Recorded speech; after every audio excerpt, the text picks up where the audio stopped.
SeniorLivingGuide.com podcast discusses topics which are relevant to the everyday lives of seniors and their caregivers. We are joined by experts who share their knowledge on a variety of issues. SeniorLivingGuide.com podcast offers solutions and resources to create the best quality of life as we age. And now, let's welcome your host, Darlene Mahoney. Does the idea of searching for senior housing solutions seem overwhelming? SeniorLivingGuide.com is your one-stop shop for all things senior housing, memory care, home health, home care, and other senior resources. Visit us today at SeniorLivingGuide.com to connect directly and get the information that you need to make the very best decision for you or your loved ones. And I would like to express our gratitude to our podcast sponsor, Transmed Care Long Distance Medical Transportation. When a loved one with a disability or medical condition needs to relocate, Transmed Care is here to help with safe and secure nationwide medical transport services with an emphasis on comfort and care. Transmed Care Long Distance Medical Transportation is a business built on care. Another satisfied customer writes, "My family cannot recommend Transmed Care enough. They made Dad comfortable every single step of the way on a very long trip and went above and beyond to take incredible care of him, and he had a great time. Thank you all for getting Dad safely to his new home." To learn more about Transmed Care, visit the website at trans-medcare.com. And we're so excited today to have Russ Bell. He has served as the executive director of Finley House for 22 years. Finley House is located in beautiful Columbia, South Carolina. Finley House is a not-for-profit provider of HUD Section 8 housing for the elderly. So he is our perfect guest to talk about the topics for today. Russ is a volunteer financial empowerment coach at the Cooperative Ministries of Columbia, coaching seniors towards financial security. He's also a past board chair of Leading Age South Carolina. He has worked with other boards of not-for-profit organizations with an emphasis on serving seniors. Thank you so much for joining us today. Oh, thank you for having me. Glad to be here. Absolutely. And if those that didn't kind of hear the intro of what Russ does, we're going to talk about something that is such a hot topic. It's so misunderstood. And we're going to try to give you some good information on affordable housing for seniors, which includes HUD, Section 8, Medicaid, different types of things, and how you can access them, where you access them, and what they are. So thank you so much for joining us on this topic. Yeah, glad to be here. Yeah. So first of all, I kind of want to start out with a little bit about our website. SeniorLivingGuide.com it's a website where people come to find senior living communities, skilled nursing, home care, home health, independent, 55, you name it, it's on there. But a lot of times when they go on there, they don't have the knowledge to know what community is a good fit for them based on their income. So I know that on our website, we get a lot of people that will want information on a community that doesn't offer the HUD or the Section 8 or the Medicaid or whatever they actually qualify for. So we thought it would be really important to just get out there and educate our listeners and seniors or their families as well on what that looks like. So the average cost of care for senior housing can be quite pricey. That is true. It can be. And, I've seen numbers ranging from highs of $7,500, $8,000, and all the way down. And we find many of our tenants, frankly, that's not affordable for them at all. Right. Oh, it's not affordable for most folks, I think. That's really pricey. I was doing a little research, and the Genworth 2023 cost of care survey says the average cost of an assisted living is around $5,000 a month, with an average low of $2,300. So that's still, that can still be expensive for some folks.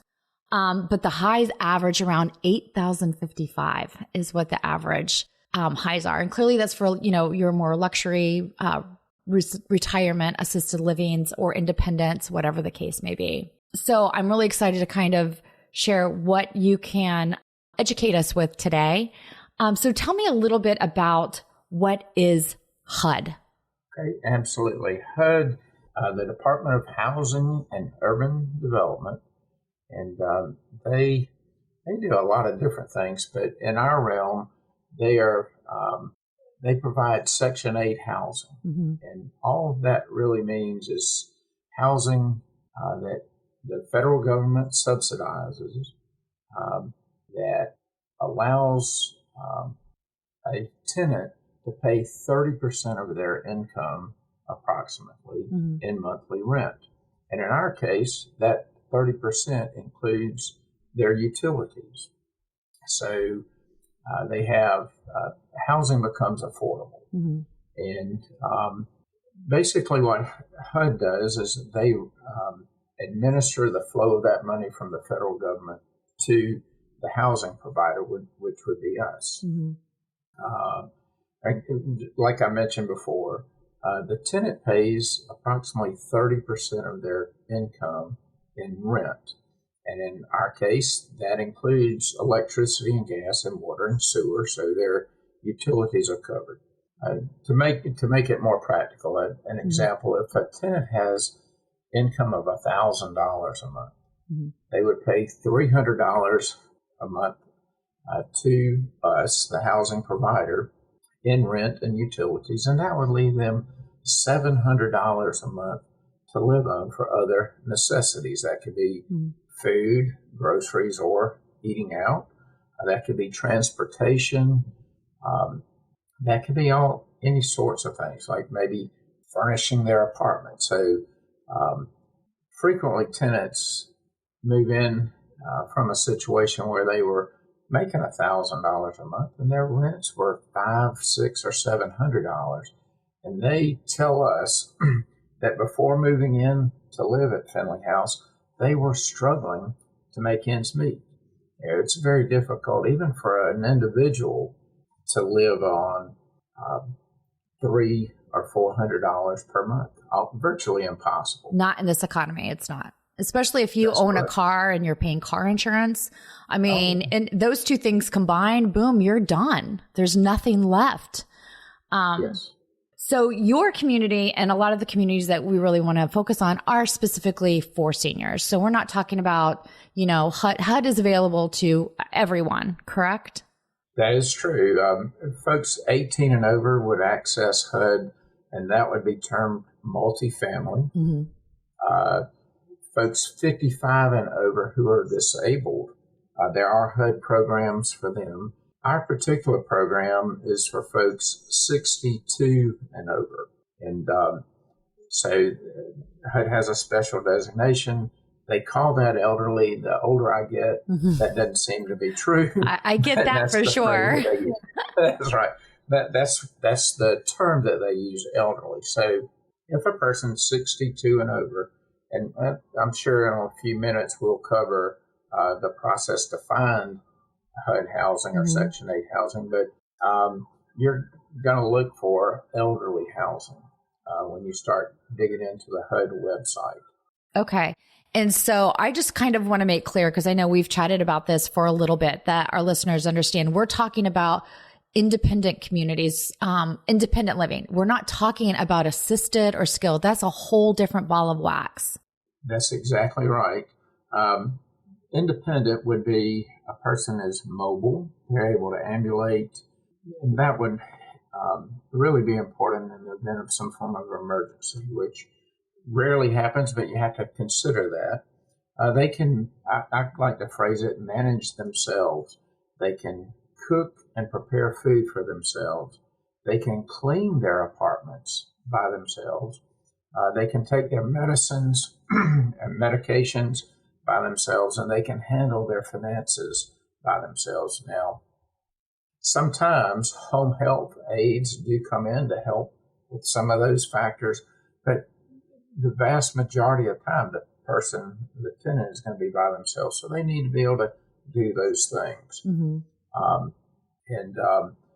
So we're looking at an independent individual. Now, again, folks can bring in outside services to help with a lot of those things. And in some cases, family that lives nearby is able to come in and handle those types of things.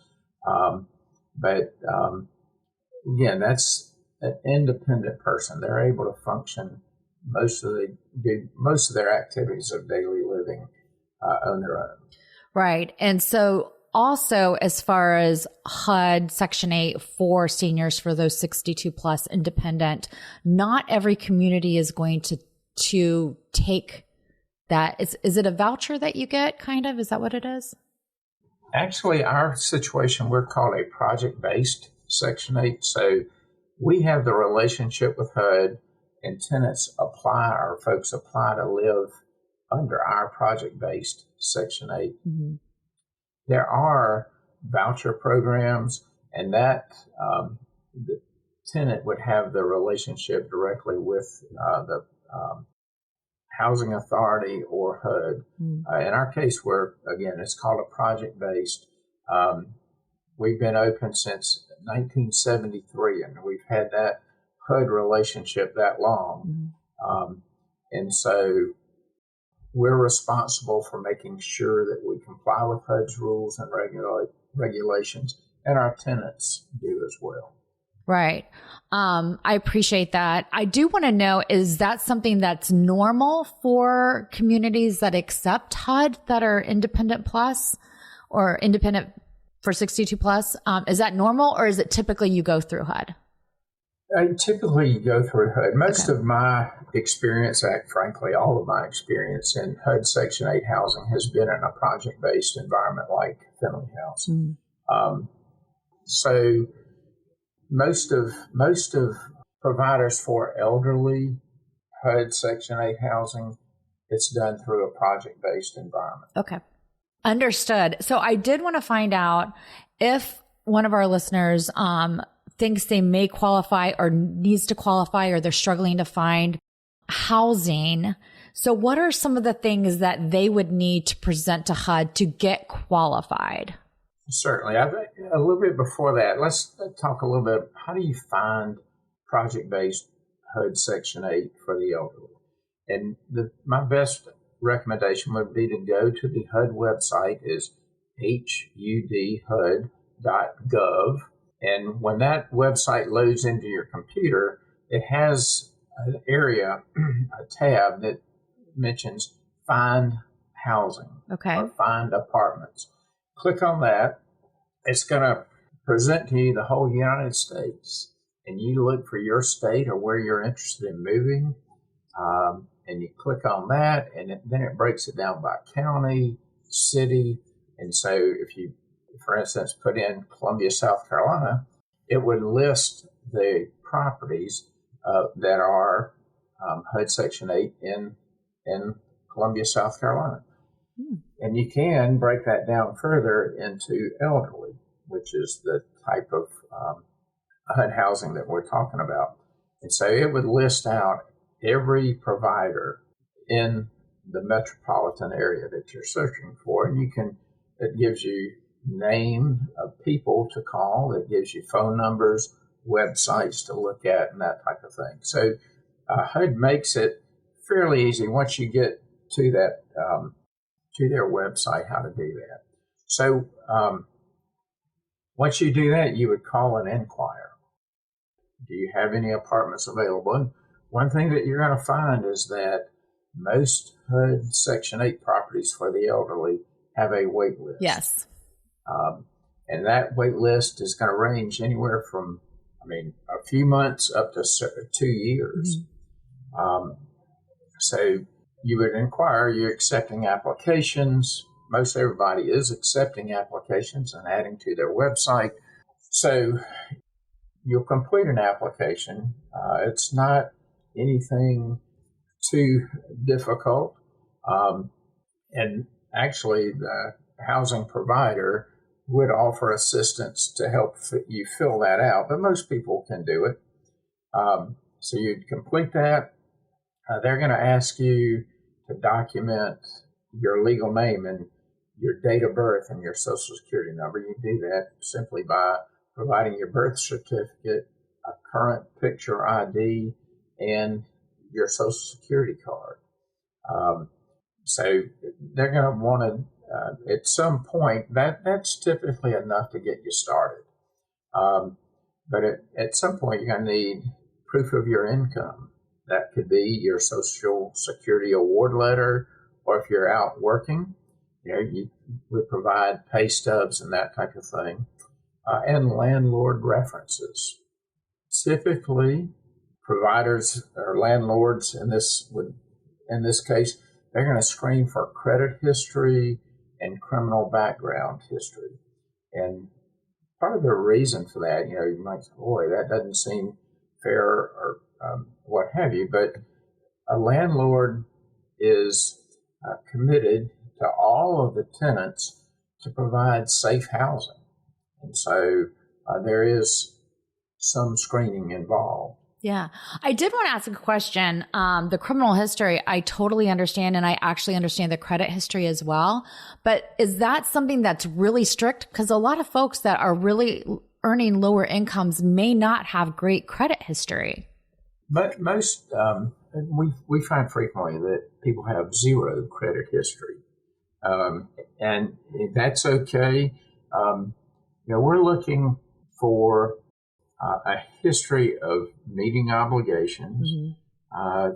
There can be some leeway based on the person's, past experience. Sure. Basically looking for, again, a pattern of taking care of obligations, because even though the rent is reduced in 30% of a person's income, that still is an ironclad obligation. Exactly. So we're looking at that. Understood. Yeah, I just wanted to mention that because I do know that can be something that can kind of be tough. So hopefully it's something that you look at and can kind of make a good evaluation. So I did just kind of want to go back and clarify, because I'm just learning from what you're telling me. To start the process for getting qualified, you would go to a community and start there, or do you need to go to HUD to get approval? Okay, absolutely. You would actually go to the community. Oh, wow. In our case, since we have it's a project-based Section 8, mm-hmm. you actually come to the community. And you go to HUD's website. That's a great point you're making, Darlene.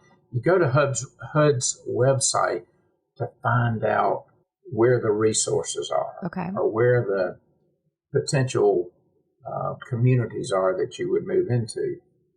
That website's going to give you phone numbers, email address, names of people to call. And so then you would actually call. And most people, when they call, they go, they would approach us. Yeah, I'm interested in moving into your facility or your family house. And we would ask a question.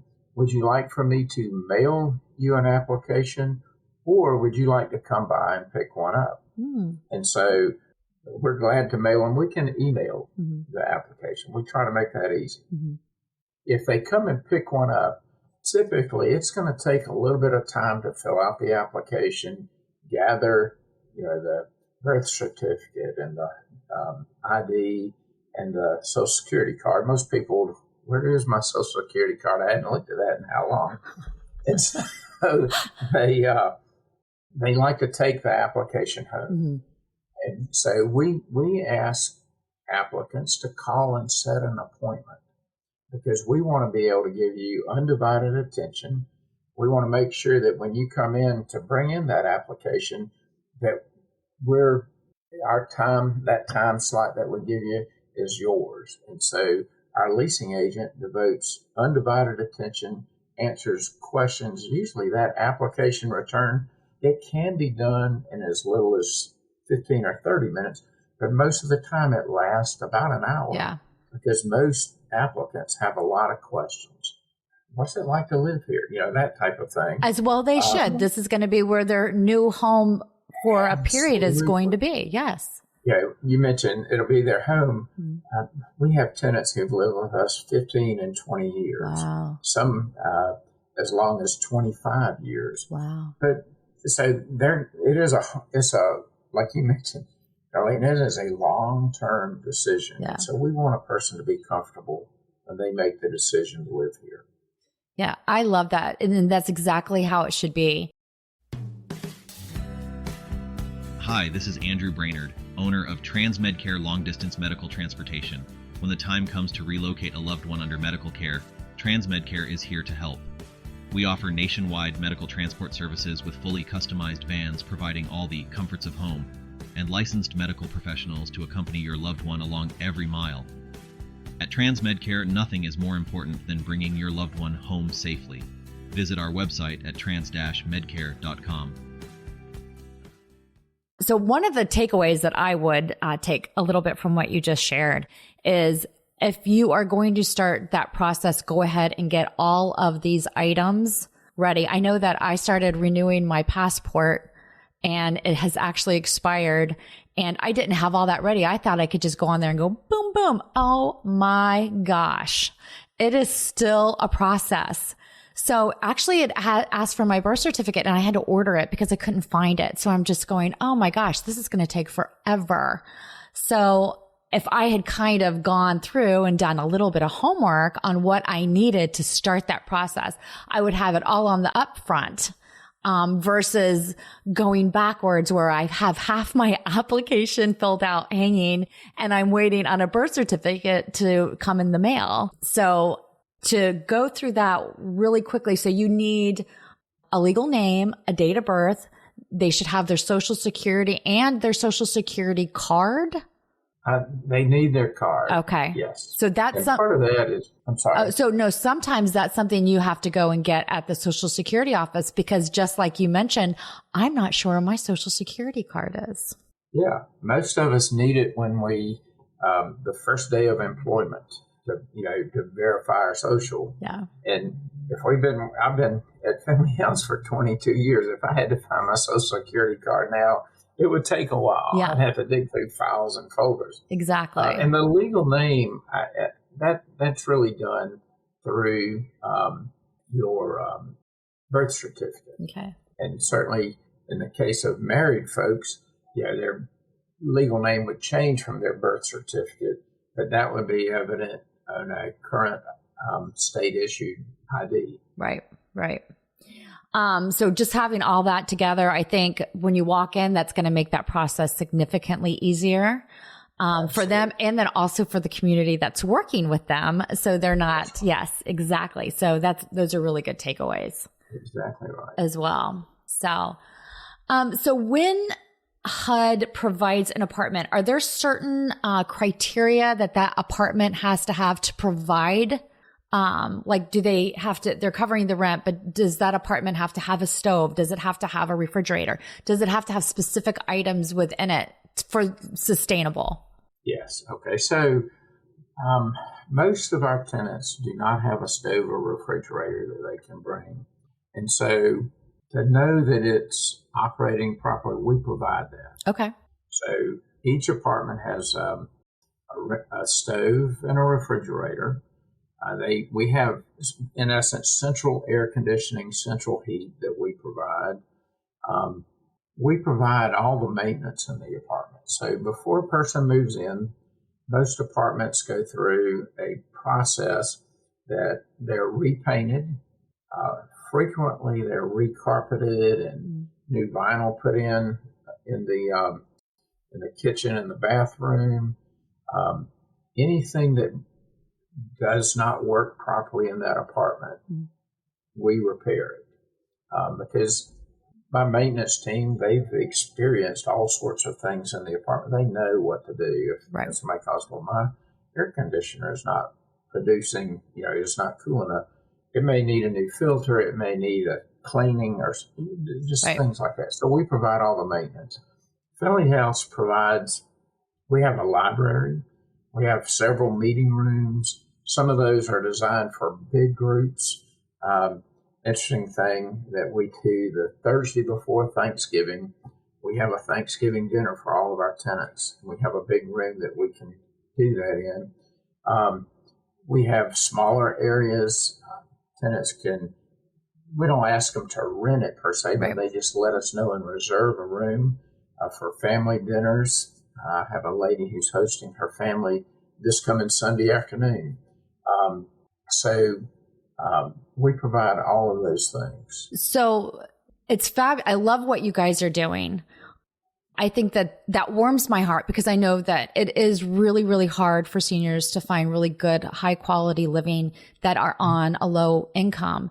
Some of these folks, I mean, in all honesty, they may have worked their entire lives. They may never have taken any kind of government assistance or anything like that. But when they get to a point in their life where they're unable to provide that additional income by going to work because of age or any other types of ailments that might just kind of come in the way of them being able to subsidize their own housing, they deserve, I mean, everyone deserves, but I always think about, some of these folks, they've literally worked their whole lives, and unfortunately they lived paycheck to paycheck to paycheck. They were never able to put anything aside for their life as a senior. So having these options is really great.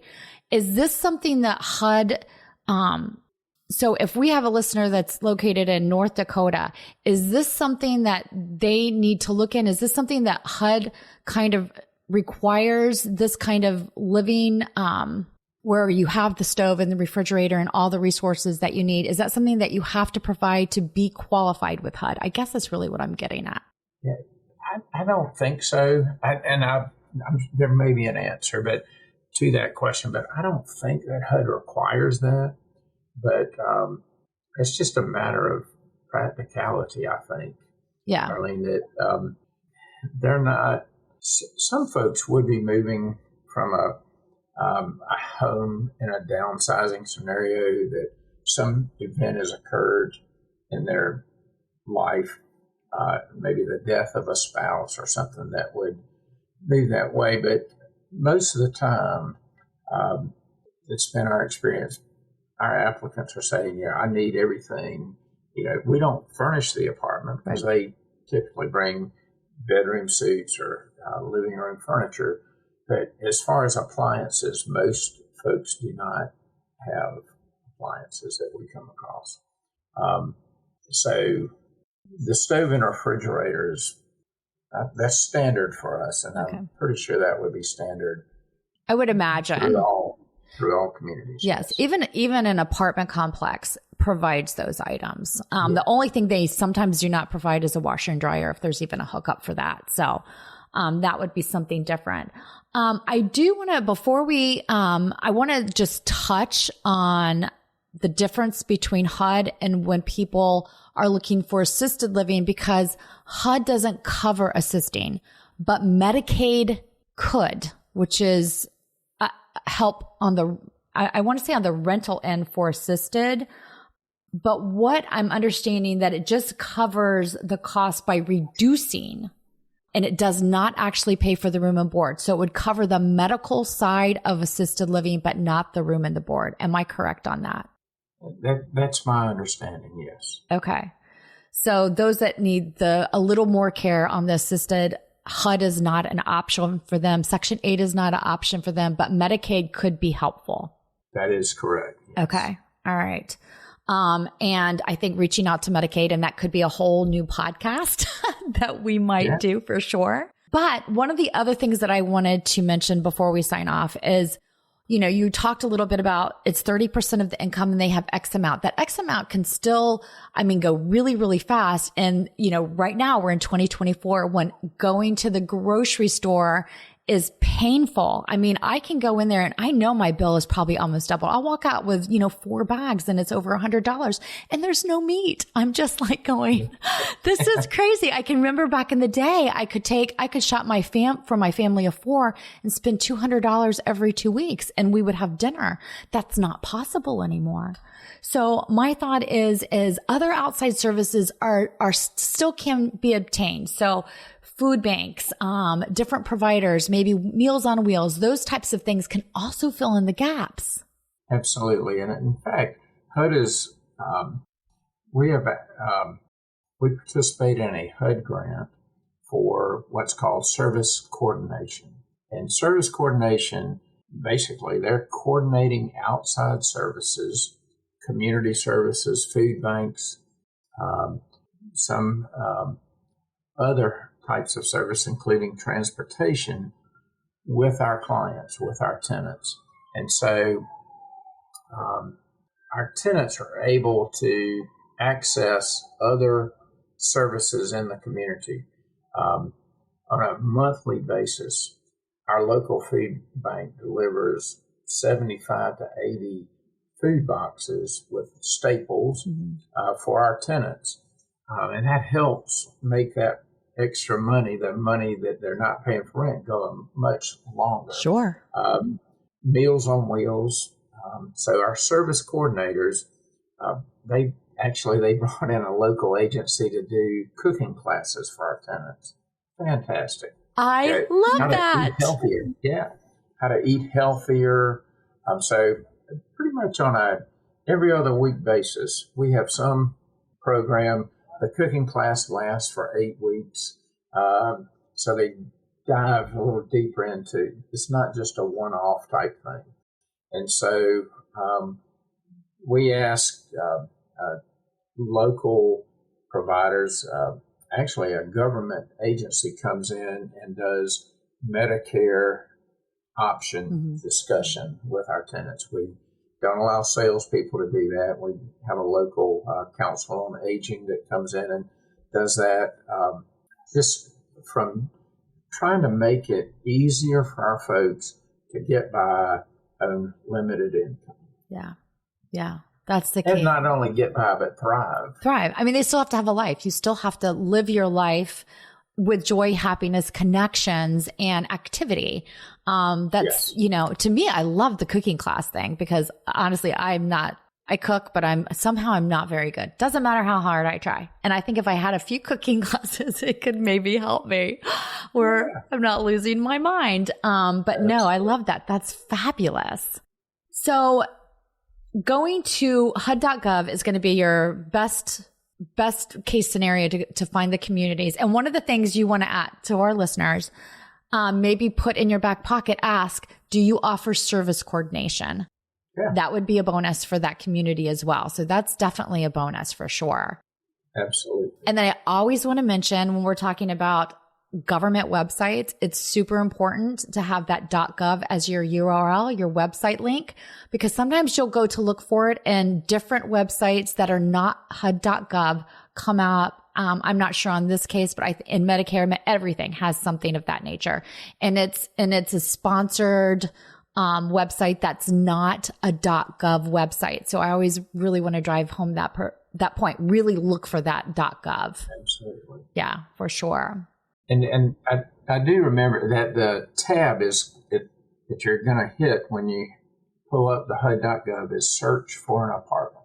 Okay. And then the other caveat is the age group, correct? That's right. Okay. You're going to look for elderly, which again, 62 and over is not an elderly person, but that's just the phrasing that they use. Correct. And disabled 55 plus is something that also That's qualifies. Correct. Okay. So those are the two age groups that we're kind of looking at in just independent living. And that can also cover 55 plus communities, correct? That is true. Okay. Just double checking on that. So, oh my gosh, this has been so informational. I've absolutely enjoyed this. I feel like this is a topic I have been wanting to talk about for so long because it has been so needed for our seniors and their families, really looking to find the care, the home that they deserve, that they need, that they can afford. So this is really great information for me. Glad to share it with you. Doing this for a few years, you sort of take it for granted that everybody should know this. And I think one of the things that you and I have discussed before, Darlene, is that there is no clearinghouse for this type of information. There's not. You really have to dig for it. Mm-hmm. And I am so glad to be able to provide just a small glimpse into HUD Section 8 for the elderly. Yes, I appreciate you joining us today, explaining all this. I hope our listeners have really learned a lot, and I hope that it's something they can take to make their lives better and make better decisions and make it honestly an easier process. It doesn't have to be so difficult. Yes. That's Perfect. so true. All right. Well, thank you so much for joining me today, Russ. I really appreciate your input, and maybe we'll have you on another time. Great. Thank you very much. I'd love that. Thank you. And if you enjoyed this podcast, our podcast can be found and listened anywhere you enjoy music or podcasts, such as Spotify, Apple Podcasts, Good Pods. We are now also available to be viewed with many other amazing podcasts on babyboomer.org. Thank you.